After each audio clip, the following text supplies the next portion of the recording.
AFCON 2025 in Morocco is heating up. A lot of things are coming out, and now we know the last 8 in this tournament, and we are also going to talk about the ones that we think are going to make it to the top 4. Well, I don't know.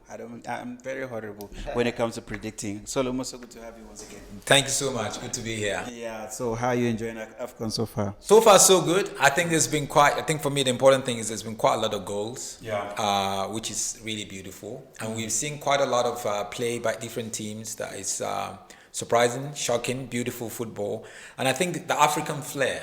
Yeah. Which for me is actually quite important. And you see the differences in the different regions in Africa and how they play.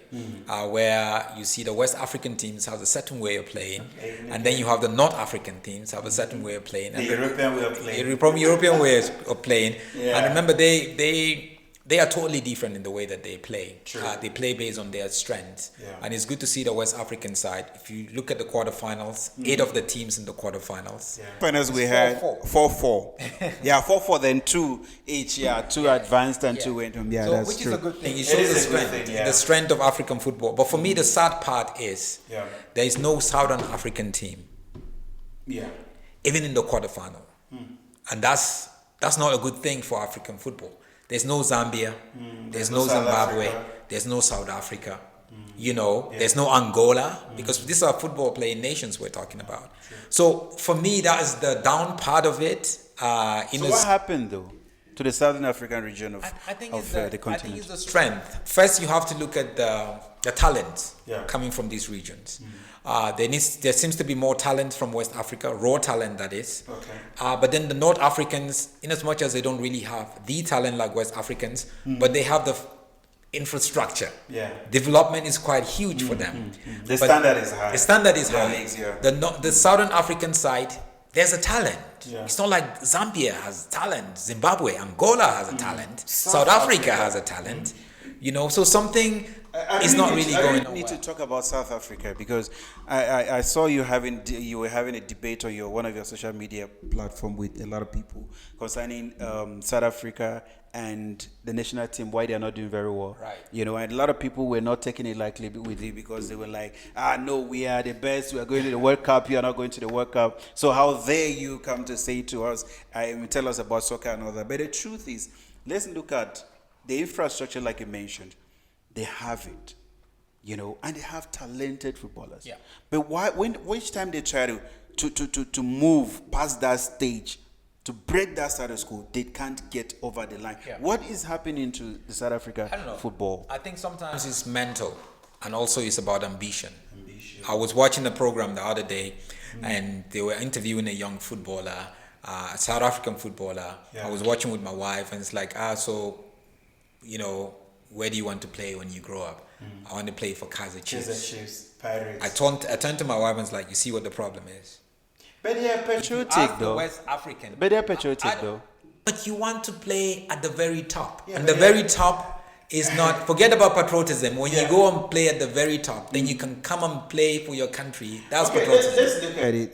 And somebody will argue with you, will say that if you look at the likes of the English national team, they have their players who are playing in their local league. If you look at Spanish league, all the players are aspiring to play for their teams like Real Madrid, Barcelona, they want to play there. And you come to England, Manchester United, your Liverpool, English players want to play there. So they are doing the right thing by trying to or aspiring to play for the Kaizer Chiefs and Pirates. But it's not the same. It's not the same. It is the same. That is elite. No, I'm just Spain. For the sake of the argument. Yes.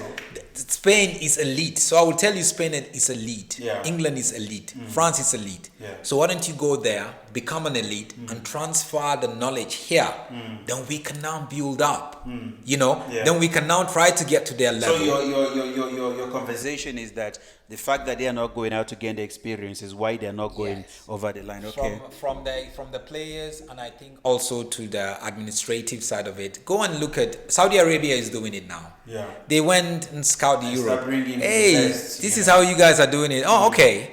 We're gonna be, and watch how in 5 years, the Saudi league it's going to be totally different. But to give it to South Africa, though, they allowed a lot of foreign players to come in and play in their league as well. So I believe what the only thing that they should be doing is the local players learning from the players that are coming from outside and having the same mindset. Because when you look at players who are coming from outside in your league, they're coming there to earn a living. That's right. Some is not just about the soccer alone. You know, they had that fixed mindset that I want to make it. You know, and in order for you to earn a living, you must be able to do the job properly. That's right. You know, so I think they need to also learn from those, because it is actually sad that we don't have any Southern African team in the the last 8 of the continental competition. It was disturbing. It is. It's not a good thing. And Bafana, for me, I just felt like they were supposed to be here. Yeah. Because that's how good I rated them when the competition started. Okay, let's go into the quarterfinal of the Easy tournament, the last 8. And we saw the teams that advanced to the next stage, where Mali played against Senegal. Mali won that game 1-0. Senegal won 1-0 rather. India scored in the 27th minute. And then Cameroon against Morocco. Diaz and Sabari, they scored there. And Morocco advanced. Algeria played against Nigeria, a team that I was afraid of. I was afraid of Algeria because of their style of play and the way in which they played against Congo. So I was scared that these guys were going to sort of get something from the Nigerian national team, but they were unable to. They were actually controlled and directed on how they should play in that game. And then Egypt played Cote d'Ivoire, and Egypt won that game 3-0. Let's look at these games.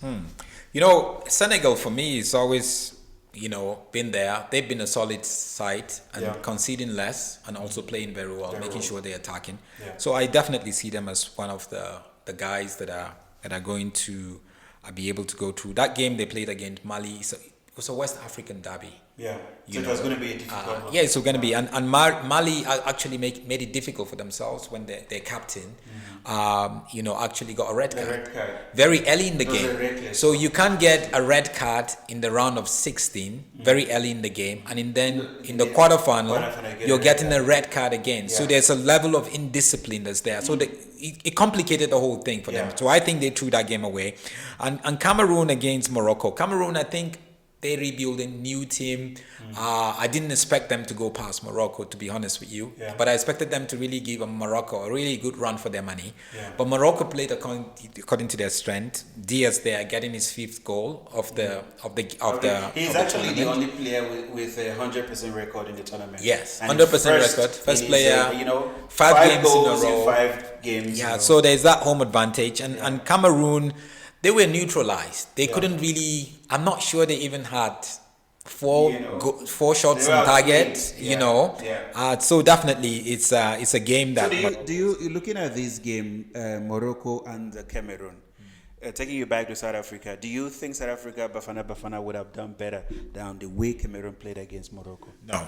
Morocco, the Moroccans would have. Morocco is a very balanced side.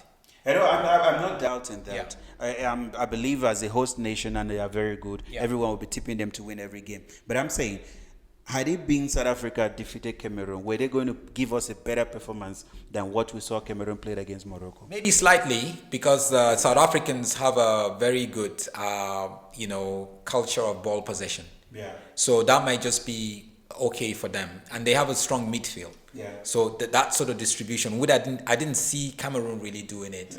They try to use the wing a lot and all that. So it would have probably been a different sort of like experience and different sort of like football that we saw against Cameroon. But at the same time, I feel Morocco would have advanced. Yeah, I mean they are highly sophisticated, so I wouldn't expect anything less from them. And at the game that I was afraid of, Nigeria against Algeria. Going into that game, and like I said, I was very scared of the fact that Algeria, the way in which they're playing, Mahrez, in 2019, we played against them, and we all saw what he did. And then going into this game, I mean, something in me was saying that Nigeria is not going to be able to find this game easy. And as a Nigerian and a journalist, obviously, I have to be objective. But as a Nigerian, I would kiss my badge. Right? Yeah, that is patriotism right there. But on the flip side, for me, the talking point for me was not even the progression of Nigeria, but just how Nigeria dismantled Algeria. Yes. Algeria, for me, was a big disappointment. I want to watch two teams that would compete against each other. You know, that's what I watch football for. I don't want you to be run over. And unfortunately, the physicality of the Nigerians, you know, the agility of the Nigerians, the pace of the Nigerians was too much for the Algerians. Their coach was very objective in his analysis of it. What happened? Well, Nigeria played better. Nigeria ran us. Talk about just the physicality. You might be taking away too much from these guys. These guys, they were in charge of the game. You can see the ball sense from the Nigerian players. So it's not just about the combination of everything. Yes. The physicality is there. You know. Once mentally you get it. Yeah. Your body and the way you play is going to be different. And you could see that these guys mentally, they're prepared to go to war. Yeah. They're prepared to fight. They're prepared to beat the Algerians. Yeah. Nigeria hasn't beat Algeria in the last, 3-4 times they've met. Yeah. So this is the first victory they're getting over Algeria in equal enough. I think since 2016.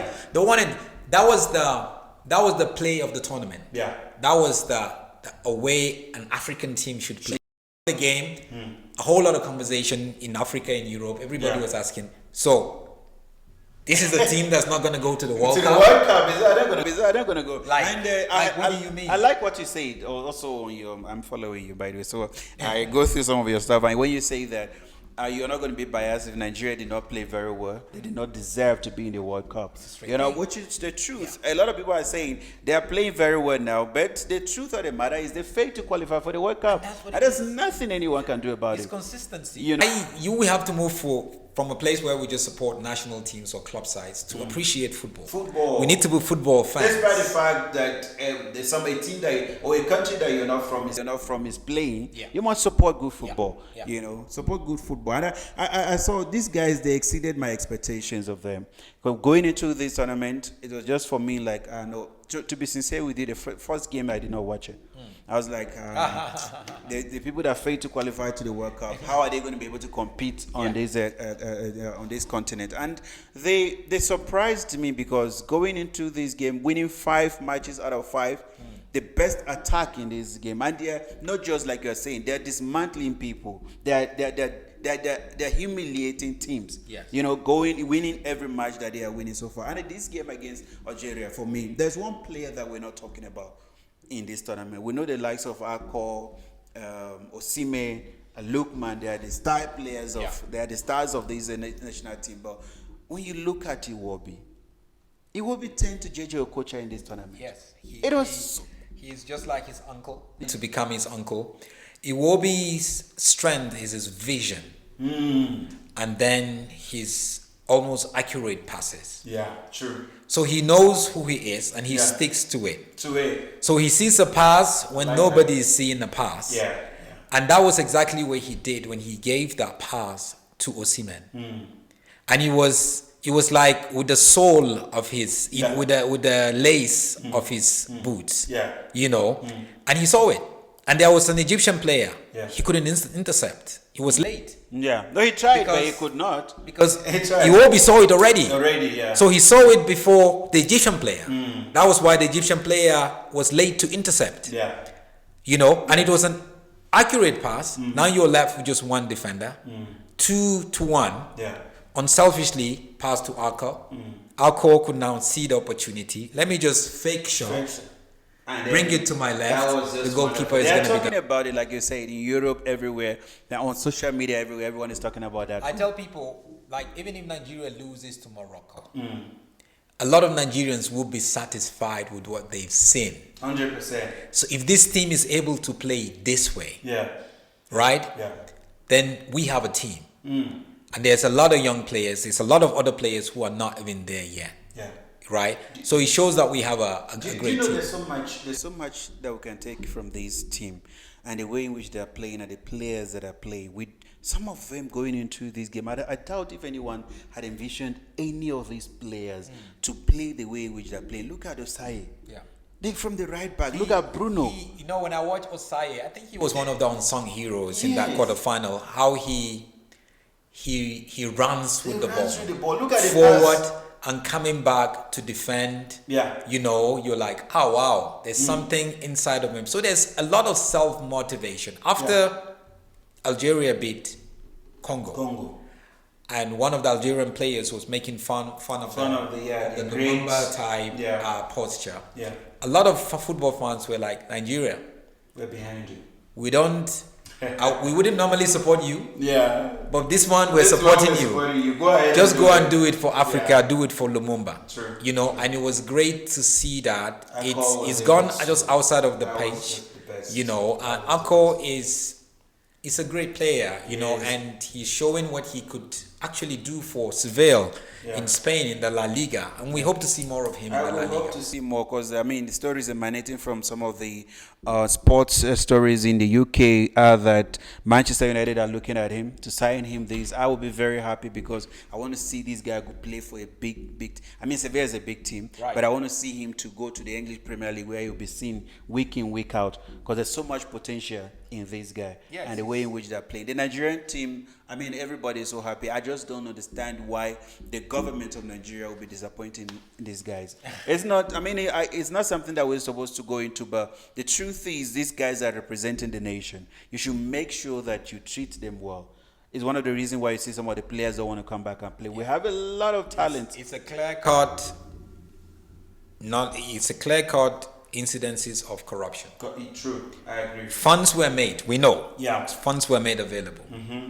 It's your responsibility to make sure the funds are there. But you know that some people want to make money out of monies that is not supposed to be their money. Yeah. You know, so you cannot make promises. Money is very motivational when it goes to that. So it's good to see Nigerian businessmen like Rabiu, the guy in charge of Bua, you know, produces quite a lot of cement and different whatever, promising like, look, if you can defeat Morocco in the semi-final, I'll give you $1 million. Even for every goal, I'm going to give you. Say that if the government don't pay, I'll pay from my own. You know, as a captain. So it's not conversation that we should be having. Any young Nigerian would be disappointed in that as footballer. Why should I play for Nigeria? You know, but still, you want to play for Nigeria because it's Nigeria. You see, it takes me back to what you said earlier. I see why you see the South African national team's mindset is different, right? Because they're way taken care of locally and also on the national team level. They're being taken care of. So there's no player who is looking at, I want to see greener pasture outside. But you look coming from Nigeria, where majority of the players that are coming out, football is just a way of them escaping poverty, really. So they want to go out there and play. When they want to go, when you go to Nigeria, the football clubs, the highest paid Nigerian footballer in the Nigerian league. We can't even mention it because the highest paid so sad. Is not earning as much as the lowest paid football player with Sundowns Football Club in South Africa. So you see the disparity between these two nations. That's why you see most of the guys that are coming from West Africa, their mindset is to go to Europe, make money, and make name for themselves. Because even if you are playing there, like you said, the issue of corruption is so rife to a point where when you are in Nigeria playing, before they will recognize you, you know you must have money to pay people. You know, that's why the money that is being allocated for these guys is being taken care of. Somebody is saying that, no, you need to give me $1,000 before I can release this, you know. So that's that. Let's look at the next match in the quarterfinal. That was the match between Egypt and Cote d'Ivoire. Humiliating. Egypt finally came to the party. I think this was their best play ever. So some teams, when you go to a tournament like AFCON, they gradually build and get better with every game. And I think Egypt is that team that's been getting better with every game. And now when they got to the quarterfinal, where they know that, look, hey, we need to be able to beat the defending champions, because remember, the defending champions are Cote d'Ivoire. We need to beat them. And for us to beat them, we need something extra. And we saw that. They use their strength. They know they cannot keep the ball, whatever, and they use the counter-attack system quite a lot, and they delivered. And I think also the Ivorians were a bit careless. They were. They made certain mistakes. The first 2 goals was like, you know, what were you thinking? You know, where is the defense here? So with that, they had to come from behind, and it's always difficult to chase a team like Egypt from behind. Yeah. How are you going to catch up, and how are you going to win against them? And unfortunately, they couldn't do that. We saw the game ending 3-2 in favor of Egypt. There's something that I also noticed in this tournament to some of the great nations that we have on this continent, the likes of Egypt, Ivory Coast. I think they need to go through a restructuring of the entire footballing team, because since the likes of Yaya Toure, Drogba left Cote d'Ivoire, they've never been the same. Yeah. The Nations Cup that they won against Nigeria, to me, it was just a fluke. That's how I looked at it. Because if you look at them, they're not really the Ivory Coast that we used to know. And you look at the Egyptian side as well, they're not performing the way they should. Like you say, if not because the Cote d'Ivoire guys were reckless, I don't think they were going to win that game. It was going to be a difficult one for them. But now we have these are the last 4 teams. The best teams on the continent are going to be participating in the semi-final of the tournament, where we have Nigeria playing against the host nation, Morocco, and we have Senegal playing against Egypt. These are going to be tough games. We have 2 teams from West Africa and 2 from North Africa. We might just have a derby here where we're going to have 2 North African teams playing in the final, or we have 2 West African teams that are going to play in the final. It is left for us to see and to watch this game. So going into the semi-final, let's look at Egypt versus Senegal. Senegal don't just want to get to the final, they want to win. They want to win it, yeah. That's what I picked up with their mentality. Yeah. They know they have a team that is capable of winning. Yes. And they know it's been a while they won. Yeah. So that's the mindset. They know what they have to do. Sure. But Egypt, I'm not even sure they trust themselves enough. Yeah. I was sort of thinking. But it's a semi-final. Yeah. Your best opportunity to play in the final. Mm-hmm. And sometimes you see a team just totally change. Yeah. Like, oh, wow, these guys are playing because they want to get to the final. True. So, but I would put my money on Senegal. Because defensively they're strong. They have a great goalkeeper. Midfield is strong. So they're going to go in there. It's going to be very close though. Yeah. But I feel that these are 2 teams that have a different sort of like football philosophy. Yeah. So I'll put my money definitely on Senegal. All right, let's look at the 2 of the best teams in this tournament. We have a team with 100% record, and we also have a team with a player that is maintaining a 100% record in this tournament. That is Morocco. They have Brahim Diaz, the Real Madrid forward, who scored 5 goals in 5 games. And on the other hand, you have a Nigerian team that played 5 games in this tournament. All the 5, they won all the 5. There's no draw going into this semi-final. So let's look at this game now. You know what I was saying? I was saying to somebody that the referees, the officials that are going to be officiating these games they must have a thick skin, and they must be very professional. Yeah, I would go for the South African referee. It's a South African referee there.